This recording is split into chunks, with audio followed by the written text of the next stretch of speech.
Buckle up. You're watching Canada's Worst Driver. Oh, look what I did. It's a horror show. I was scared, yeah. 5 episodes ago, we started off with the country's 8 most pathetic motorists.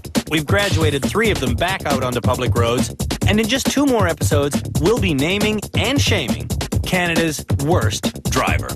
Good.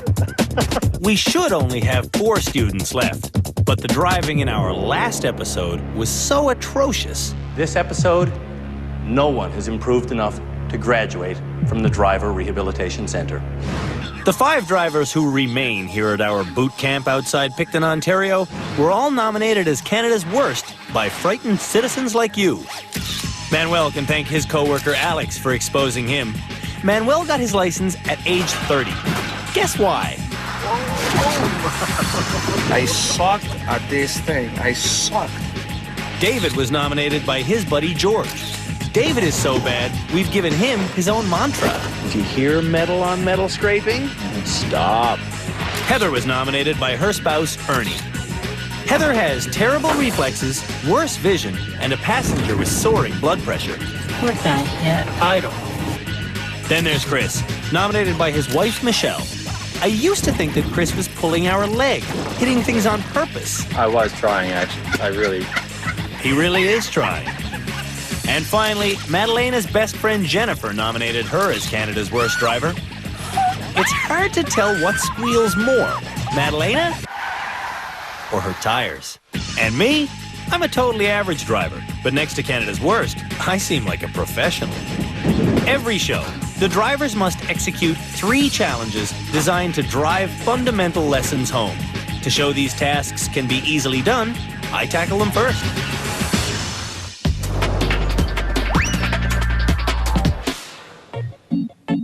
A simple driver's license enables you to operate a dizzying array of vehicles.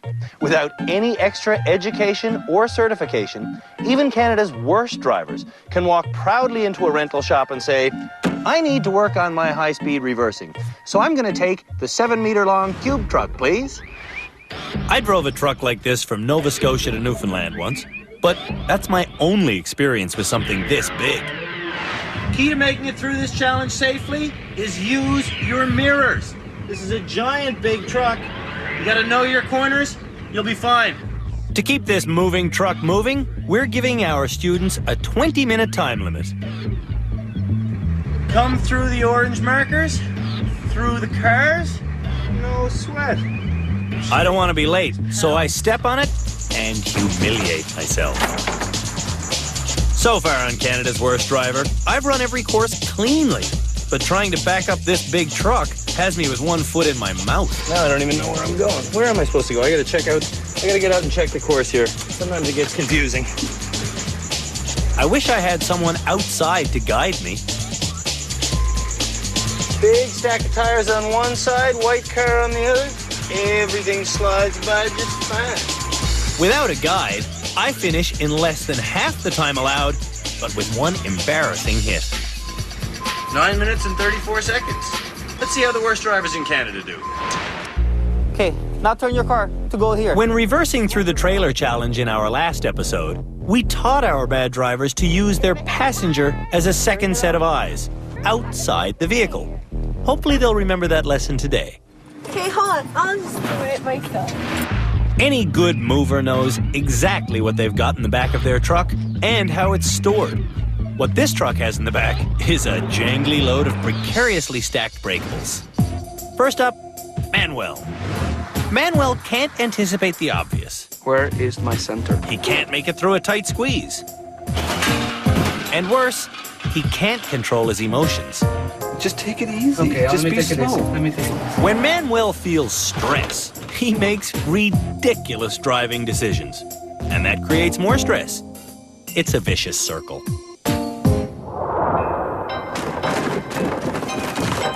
Manuel is now moving toward a freakout. That's not a clinical evaluation, but we will be getting one. In this bunker, watching every bad move the drivers make is our crack team of experts. Dr. Uzma Raymond from Queen's University is our resident psychologist. Scott Marshall from Young Drivers of Canada is our chief driving instructor. Jim Kenzie is a syndicated auto journalist. And race car driver Kelly Williams offers professional advice to our rank amateurs. You cannot steer a vehicle with a gear shift.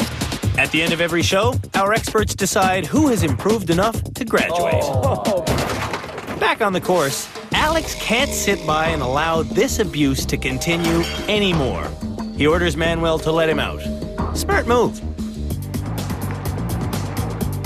This is the way real truck drivers often back up. And free from restraint, Alex can break into a fancy dance of finger swirling called The Man Who Wants to Go Home. Alex is doing a great job. This is the first time I've seen Manuel stay focused. First time you've driven a big machine like this? It's probably the second time, but I've never driven it backwards. So my wife actually had to help me before when we had to, because I could not get into our garage. Will it be a moving experience for the rest of our students? Oh, what was that?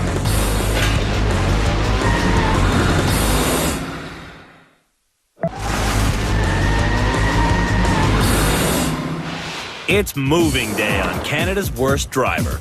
We've challenged the 5 remaining nominees for the worst motorist in the country to take this cumbersome cube truck full of breakables around our tight but quite manageable course. Driving this 3.5-ton monster is supposed to force our students to become aware of exactly where their corners are. Next in the belly of the beast, Chris.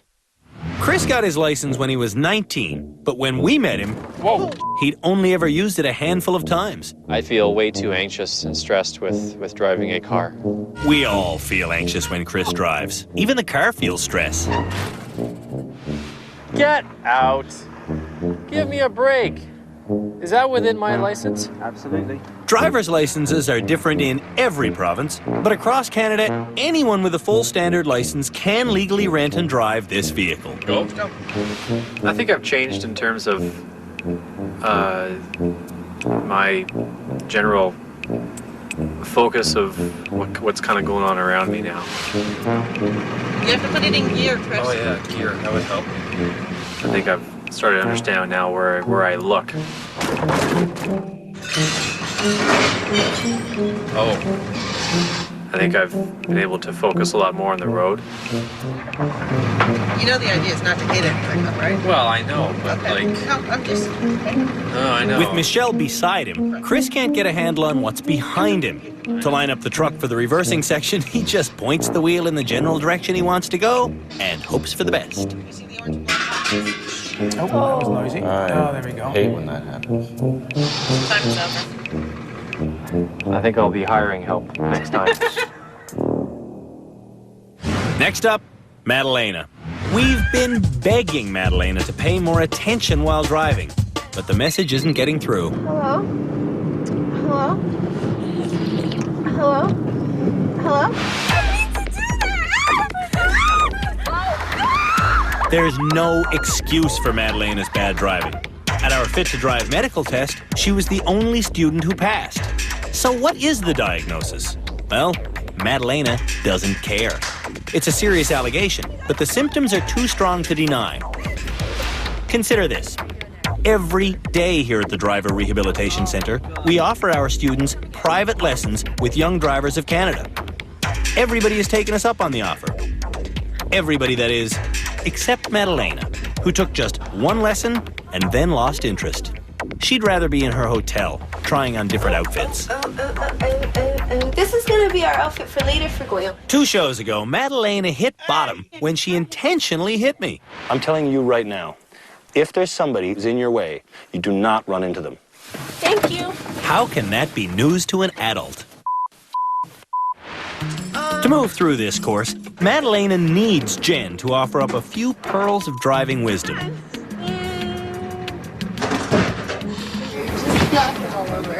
But the only advice Jennifer gives is wrong and fashionably late. How am I? You're good. No. This is awful. And she doesn't have someone who's helpful with her either. If Madalena cared about not hitting things, she'd ask Jen to get out of the truck and guide her through safely. Madalena's run is a paint-peeling disappointment on many levels, and she knows it. I'm not gonna lie. I did horrible. David's up next. David's problems have been all over the map. His biggest issue is maneuvering through tight spaces, but he's also atrocious going backwards, and he's not too slick on ice either. You got my weakness. To not hit anything in the cube van, David has an idea. Might as well just sit there for 20 minutes. His pessimism could fill the truck. Take your time though, Dave, huh? They tell you to. George tells David to let him out. Not to fix the broken housewares, to direct David from up ahead. You know what? That's a good idea when you're backing up. Yeah, I was gonna say. George likes to take control, and David likes to give it to him. Translation? No one's really in control. Sorry, my bad. Then a sign of growing confidence. David realizes George is wrong, and he stops to reposition his vehicle before grinding metal on metal. When you're dealing with Canada's worst drivers, that's a major breakthrough. Heather's next.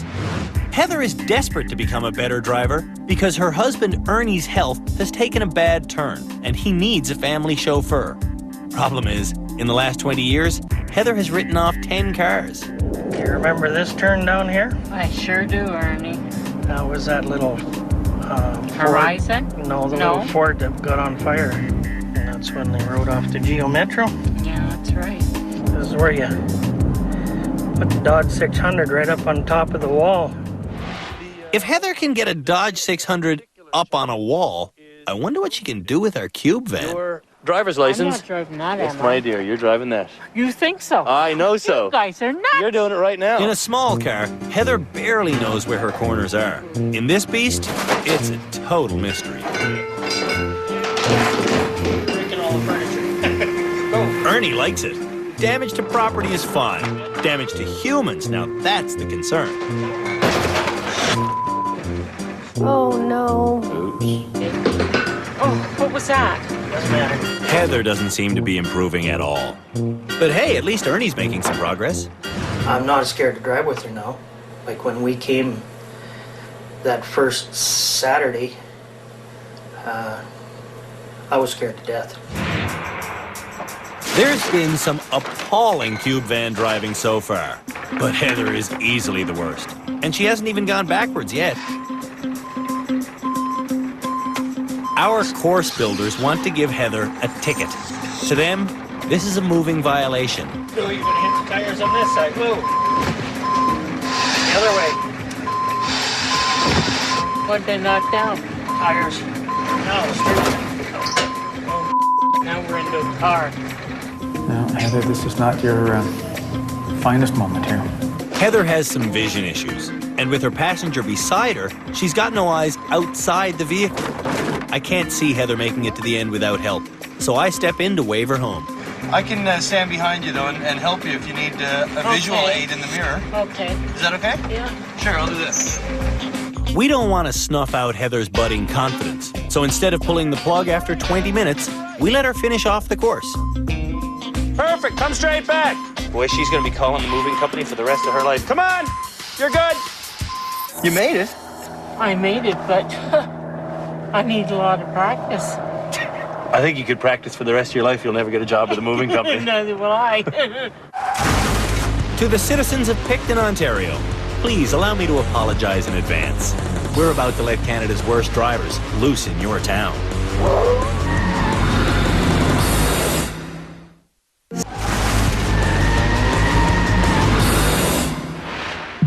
For the safety of our nation, Canada's worst drivers are being quarantined just outside Picton, Ontario.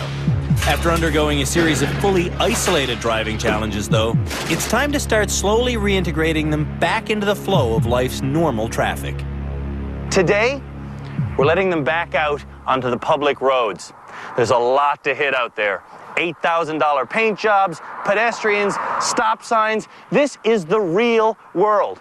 And Canada's worst drivers have made it very clear that in that universe, they are totally lost.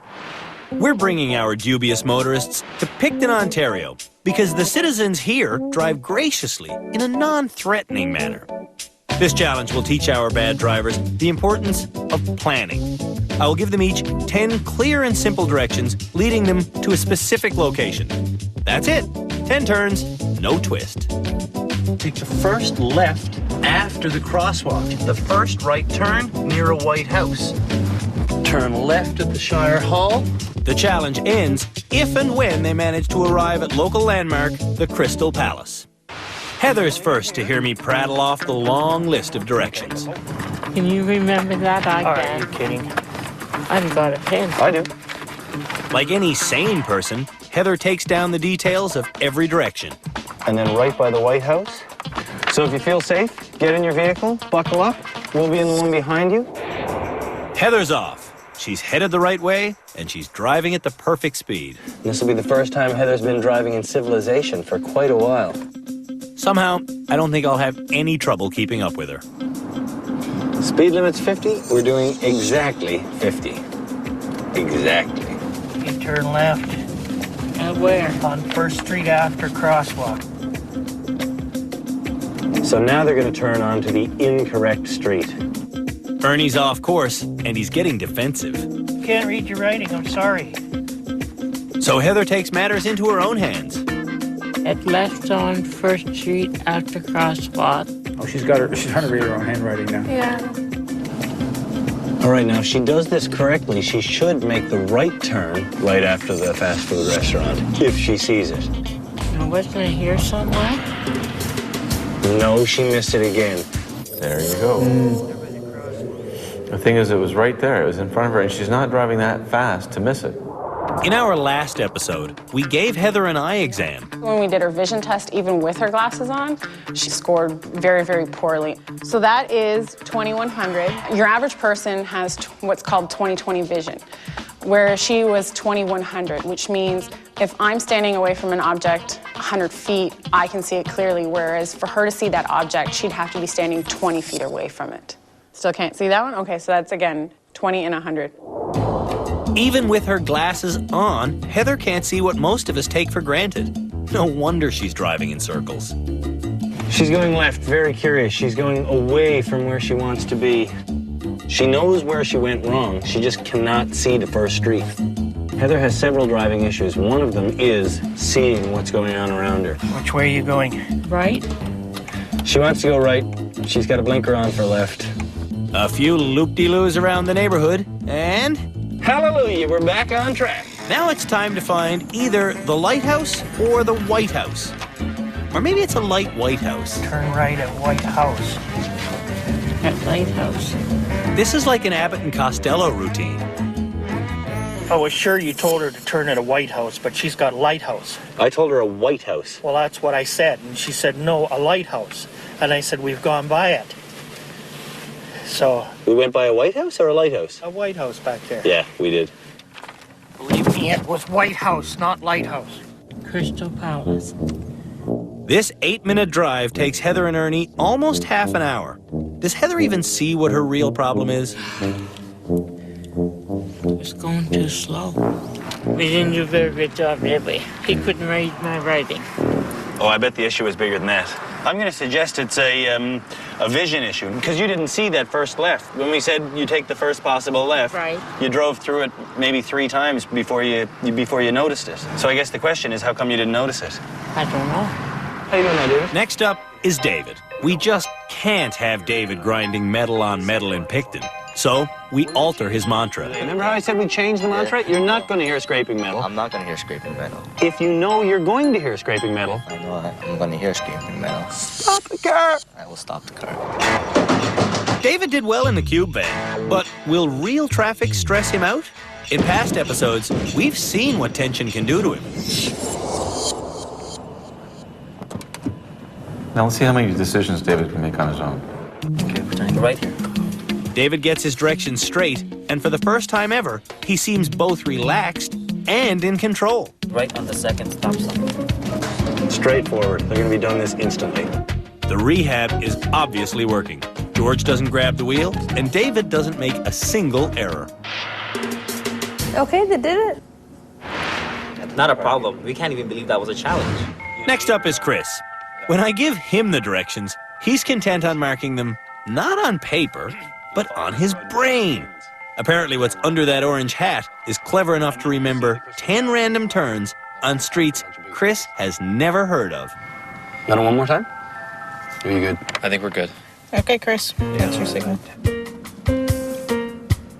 Before long, though. The directions I gave you were follow that street until it ends, turn right, then you'll be on the street that snakes around. Ah, Okay, you want me to continue the directions with you from here? no, let me just remember for a minute. So, Will he write it down this time? and then all I have to do is go back out and go this way, and I'm back on my course. You were absolutely right, sir. All right, thank you very much. You're welcome. And once again, I got a piece of paper, I got a pen, I got it all there waiting for him. No, he doesn't need it. He thinks he's good to go. Now after King, What did he tell you, Chris? I can't remember now. No, you have no idea where you're going? No, now I have no idea where I'm going. He should be embarrassed. Surely he'll write it down this time. Left at the Shire Hall, and then you just keep going straight until you come to the Crystal Palace. You'll see it on your left. Got it, okay. No problem. Thanks a lot. No sweat. He's gone down the wrong street. He took his first stop sign instead of his second. What are you supposed to do after you... We're supposed to be make a left. Where is it written that a man is measured by his ability to get from A to B without writing anything down? Oh, crap. Ola. Manuel, good day, sir. Which brings us to Manuel. We're actually going to change the rules today and take you back out on the public roads. Okay. You comfortable with that? Well, yes, but is this a vehicle? That's the vehicle. Okay, my first experience with the minivan was in a parking lot, and I actually almost L-shaped it. Well, that's not very encouraging. And Manuel needs encouragement because his driving hinges on his mood. We're not letting you out because we think an accident will happen. We're letting you out because we have faith in you as a driver. It's time for Manuel's 10 directions. You ready for your directions? I am. Here are your directions. Don't give me too many details. L, R, R, L, L. I want to get that only. L. L. Follow the road until it ends. R. R. R. First set of lights. R. R. L. R. R. L. R. R. L. R. L. L. Well, yeah. And you'll see it on the L. Very good. I cannot believe he didn't ask to write down the directions. Let's get this party started. Here is a left, right? I is L, R, R, L. That's all I know. They're not going into town. Simple directions. Get to the end of the road, turn right. They came. They're already muddled with their L, R, R, R, L, R, L. Andrew? Yes, sir. R, L, L, R, R. You want the rundown again? You want me to explain it again? Manuel finally accepts a pen and writes the directions down. I don't want to screw up this challenge. Definitely, I can tell That means no more screw-ups. We're on track. Yeah. Manuel can over-observe his surroundings. Okay, the lights are over there.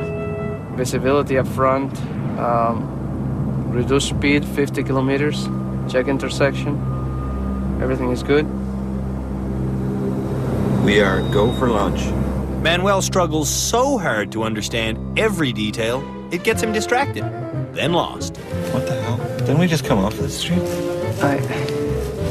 Oh, King Street is over there. We were on King Street, so what was the problem? Oh. Keeping his stress levels under control, Manuel gets back on track and follows his written directions all the way to the Crystal Palace.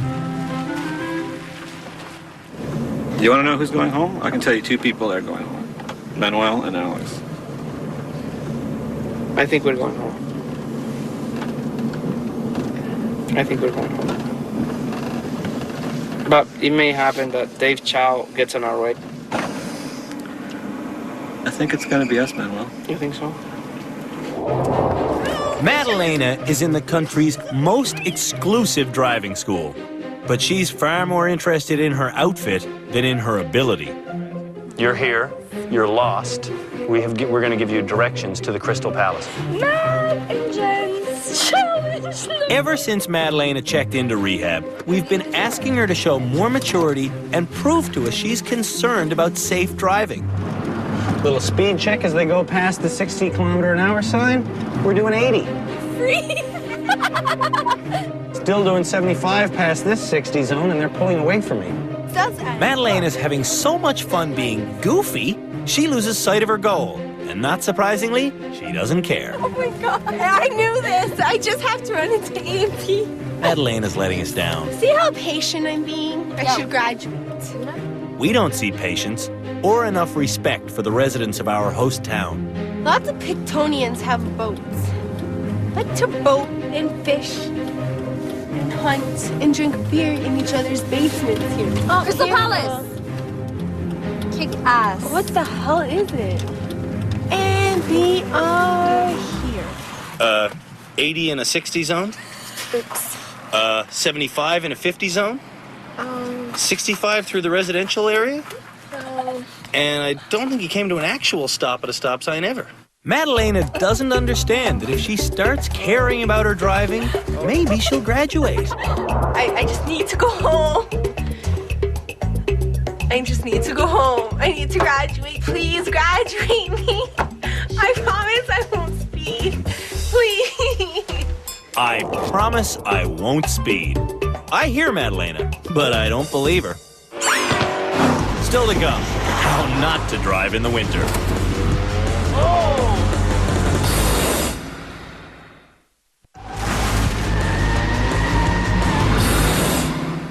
Canada's worst drivers just had their first public road test since arriving at our driver rehab center 5 shows ago. No one had an accident, but confusion crashed into common sense. R-L, R-R-L, R-L. The only person to do the street challenge perfectly was David, but he's far from perfect. Put him in a tight spot, and he'll probably make it tighter. Oh. And flatter. Oh! What did you just write? Maybe David should drive something lighter. You step back up straight. His buddy George thinks he should drive a toy car. And at the Barnyard Challenge, he pushed that idea on us. I used to play with a remote control car. Just you like when you turn a wheel this way, you can just play around with it and you can see exactly. You just have a different view of it. There's a remote chance this will work. Our psychologist says a large portion of how we act behind the wheel is mental. So if David thinks this will help him, it very well might. Oh, wow. he didn't touch it. I'm impressed, Dave. Pretty good. It's not a real car, but it is a real confidence boost. Go figure. As for the rest of our bad drivers... I'm not doing very good. Uh-oh. Which way am I going? We are really sucking at this. Ah, the Canadian winter. The imposing machinery. The dead car batteries. The never-ending hardships sometimes keep bad drivers from driving at all. No such luck today, though. Our hapless grocery getters are going to have to overcome every fresh hell this season throws at them. Okay, that was in the head.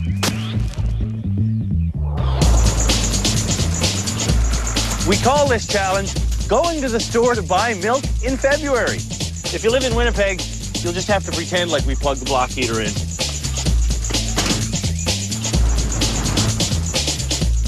In this challenge, Canada's worst drivers will have to start by shoveling their way out. Then they'll discover they have a dead battery.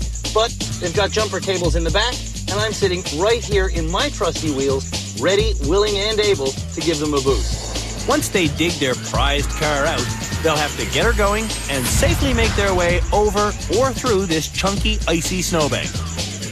Then it's a dance through the slalom before arriving at our second snowbank, which blocks access to Canada's worst bridge. Once our drivers get their milk, it's just a matter of going home and parking. First to make the milk run is Chris. Well, maybe not in front of the car. This challenge is all about car care, and Chris certainly cares. Oh, Chris, he's so thorough. He's wiping off the lights. If Chris were to attempt driving the vehicle out instead of shoveling, it could damage the transmission. And in a tempo of this age, that would mean a repair bill of $1,200. If time is money, shoveling snow saves cash by the scoop. The moment of truth. Let's see how long it takes Chris to figure out his battery's dead. The car's not starting. Why is the car not starting? Still not going so good. Can you give me a hand? Give me a boost? I think my battery's dead. Yeah, sure. When his car wouldn't start, Chris pulled the headlight knob, hoping it was the choke. Chris. A device that hasn't been used now for a good, 15 years? Chris. Look at him. Now he's choking trying to open the hood. Just pop mine for you, hand. There's mine up. Shaw, how do you open the hood? Oh, it's on that side. Uh-oh. Jumper cables. This looks like a blueprint for disaster. Step 1, positive. I'm not supposed to help, but I'm losing patience. Put the black on the black and the red on the red, and then fire up. Oh, now that'll... Chris looks confused, and Michelle looks like she's losing patience. The dominant partner gets out to push. It's like role reversal with the two of them. I've been back there watching. This is embarrassing. Your husband makes you push, and there's a guy in a truck sitting there waiting. Chivalry's not dead, but it is driving away without a wife. And then he leaves you behind.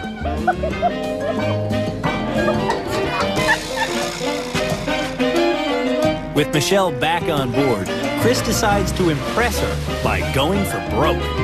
Here we go. He's backing up for the big one. Ready? Yeah, go. Harder. This is the first snowbank Chris has ever driven through, and he likes it enough to try the experiment again, which is not good for the car or his wife's chronic neck problem. Was that homo or 2%, dear? I think it's homo. You have to go back the way you came.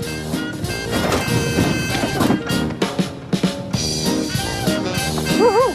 It has been a sorry string of performances for Chris in this episode. He has no hope of graduating tonight, but he is smart enough to know why. So how was that for you? Oh, it was fun. It was fun. I'm not sure I would bust through a snowbank if I actually owned this vehicle, but I mean, I probably would have shoveled a little more. Yeah? Yeah. There's more winter carnage to come. Then at the end of the show, we'll decide who gets to graduate.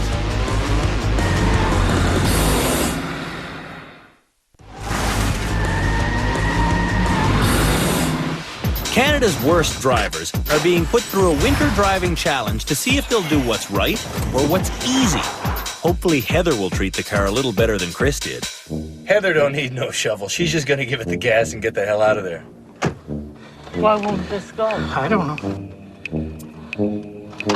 It won't go. The real question now is, how long will it be before they figure out I'm here and can give them a boost? It won't go. It won't start. Hear me?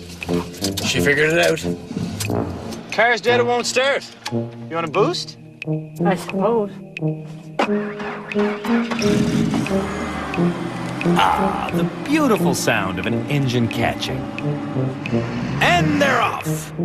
Oh, no, wait. No, they're stuck. The shovel doesn't come out, but Ernie does. We push, and Heather puts the pedal to the metal. Well, she's not shy on the gas. Okay. Give her. Ernie's too tired to shovel, and Heather certainly has no ambition to dig. So... All right, they just plowed through the first bit of snow. Okay, give her. I'm not supposed to enjoy it when our students drive reprehensibly. But when Heather bashes around like she's driving a bumper car, I can't help but share her naughty smile. Easy now. We have to go through here. Okay. Give her. Heather gets to the fridge and back faster than anyone else, but only by driving the tempo like it's a Hummer. No, I didn't find it that hard. It was fun. Manuel's next. I think we need to do some clearing, a little bit of clearing. Shoveling is yet another point of misplaced pride for Manuel. He's not satisfied until the blade scrapes the pavement around the tires. But he should shovel under them. Okay, start up. You want me to start it up? Yeah. Okay. Yeah, hold on. Okay, here's the moment of truth. Alex is going to start it up. Okay. We have jumper cables. We need the truck for a jump, please. They work with computers. They figured it out quick. You guys know what you're doing? Oh, yeah. Good to go. Okay, Okay, just start going. I'll push you out. Yeah, can you give a hand push it? What did you want me to do? You know, just with your truck, just, you know. You want me to push you with my truck? Yeah, hell yeah. Okay. I'll do it. I can't believe they asked for that. It sounds risky, but as long as the bumpers line up and it's done gently, there's nothing wrong with taking a half-ton push. And they're off. It's later in the day now, and our snowdrift has gotten heavier and more dense. Yeah, good job. Yeah, you're good. You're doing good. You're doing good. Through the bank, go fast. Does Manuel drive like this when his kids are in the car? Watch out for the motorhome. Oh, watch out for the... Okay. I'll get the milk. You have to run back? Hurry up!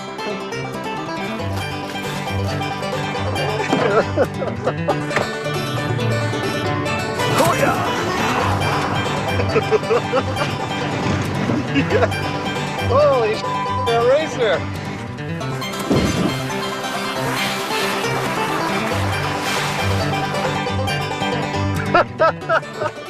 I think we killed that one. Yeah, that wasn't safe at all. If you were alone, would you have hit the snow like that? No, you have to be cautious, right? So, You weren't cautious at all. Next up, David. David's finally showing some leadership. David sent George ahead to shovel out the first little speed bump of snow there. The boy likes to think. Oh, he's realized his car won't start. David quickly calls me over for a boost. What's the matter there? You got some kind of problem? But does he know how to charge a battery? He's hooked up the booster cables properly now, but he hasn't realized his heater and headlights are on, and that's drawing too much power for the starting motor to work. While David ponders the electrical problem, he continues cracking the whip on George. It's a wise use of time. When the car finally gets going, David performs the day's first smooth ride to the store. Some good decision making by David this time. If this was his car, you know what I mean? The last thing you want to do is take a chance of ruining it. Yeah. So, rather take the time and shovel. Madalena's last through this challenge, and she's in no mood to waste time. Jen? She immediately realizes her battery's flat. So, like, you know those jumper cables in the back? Yeah, we need them. Can you help us? Sure. Can you give us a boost? Oh yeah, no sweat. She's good at this. Can you help us? Bat your eyelashes. Madalena frequently relies on help from others. She owns her own set of booster cables, but she has no idea what to do with them. So Jen steps in to connect the wiring. You know what you're doing, hey, Jen? Yeah. Here, put them on.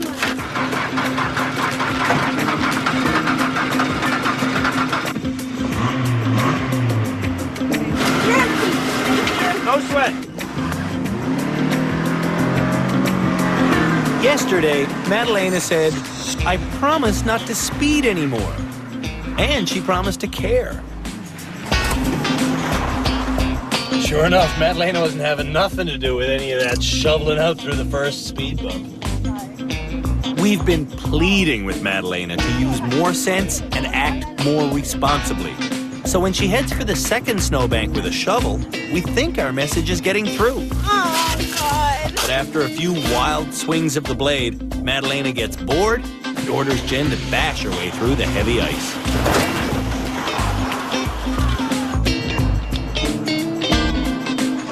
Madalena retakes the wheel, careening backwards through the ice without her seatbelt on.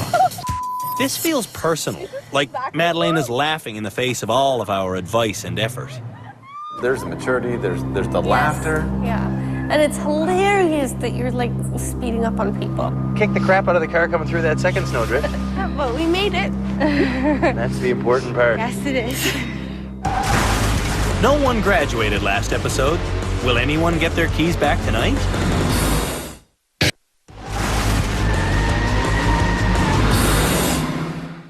It's time for our experts to decide which of Canada's 5 worst drivers will graduate, get their keys back, and be allowed to go home. So 6 episodes in, it seems like our accelerated learning has plateaued or maybe even crashed. Are we going to get to send anybody home this week? The possibility of a tie for last place still keeps cropping up. You know? In adult education, you have to want to learn. And this is going to take time. Part of it is that they want to do it. The other part is, like, Chris wants to do it. Heather wants to do it. Heather may take longer than Chris because of her length of time driving. I was having a case of guilt last week thinking, oh my God, who's going to be the worst driver? Who wants to be voted the worst driver? What a horrible thing to be voted. None of them believe they are the worst But then driver. Scott said that like barely anybody was going for driving lessons. And I thought to myself, okay, there goes my sympathy. I just lost it all. Some days Madalena seems that she wants to learn, and some days she clearly just doesn't. She's here for a lark and doesn't care, and she just literally doesn't care. You know, with her, if there was a shift in attitude, if there was a genuine desire to be a better driver, I think she can do it. I'm not seeing that attitude shift with her. Do we know who's not going to graduate? Can we strike some people off the list? Manuel's not going to graduate. Manuel, Sold. Who else is not going to graduate? Madalena's not going to graduate this week. Sold. So we've got Chris, Heather, and David. That they all do know how to drive. And so they'll get moments of brilliance where they do everything really well, and then they forget about how much work it is to be a good driver, and they go back to their old ways again. We have to know who's going to graduate the Driver Rehabilitation Center. We started out with 8 nominees, all trying to avoid the scandalous title of Canada's worst driver. The 5 who remain all fear it's them. So far, here at the Driver Rehabilitation Center, we have put the worst drivers in Canada through 18 migraine-inducing in-car challenges. And even at this late stage, we still can't tell if that light at the end of the tunnel is hope or a Mack truck bearing down on us. Who will graduate tonight? Are any of these motorists ready? Madalena, when you drove to the store to get a simple carton of milk, you treated your vehicle like it was a tank. You bashed through walls of ice and made it leap. And why? So you and your friend could have a couple of cheap laughs. Well, yeah, you won't be graduating today. Sorry. And Heather, you had a little panic attack in the Cube van, then you backed over a whole lot of stuff, and we're rooting for you, but we just can't graduate you on a day that you did something like that. So we're sorry. We are cheering for you, but that brings me to the men. Oh, the men. What happened to you this week? Manuel, Chris, you're the brainiacs in the room. But I gotta tell you, boys, I am lost as to how you think you could remember 10 things and not get lost. Write it down. This is not a hard thing to think of. It's ludicrous not writing it down. So write this one down, boys. The male ego is like a slipping clutch. It's dangerous to drive around with. Write that down when you get home. David Chow, you were a very dangerous man to drive around with when you first came here. But we've seen some dramatic improvement. You don't listen to George as much anymore. And most importantly, you're owning the vehicle yourself. You seem to be aware of what you're doing, and it's yours when you're driving. So, my friend, get back in your own car and drive on the public roads. Because if you can do one more thing for us, we will graduate you. Prove to us what you know from here. Tell me your mantra. I would stop when I hear metal scraping. You're our newest graduate, David. Thank you very much, sir. Thank you. Congratulations. When David first got to the Driver Rehab Center, he drove through a wall and thought we'd made the mistake. I didn't see the red light. No. Come on, did you see the wall coming up? Yeah. Well, don't hit the wall, man. And he relied far too much on his buddy George. But in this show's Cube Truck Challenge, he didn't depend on George, he worked with him. In the Directions Challenge, David executed 10 turns without a single flaw. And in the Winter Car Care Challenge, David was our only nominee to show respect for the vehicle. Congratulations, David. You're a bad driver, but you're not the country's worst. Sorry. 4 nominees remain. One of them is Canada's worst driver. No, you're gonna hit this side. I knew it. In our next episode, we grind it down to the final 3 candidates for Canada's worst driver. I'm gonna die. Gosh, it's a dark place. This is gonna be a long drive.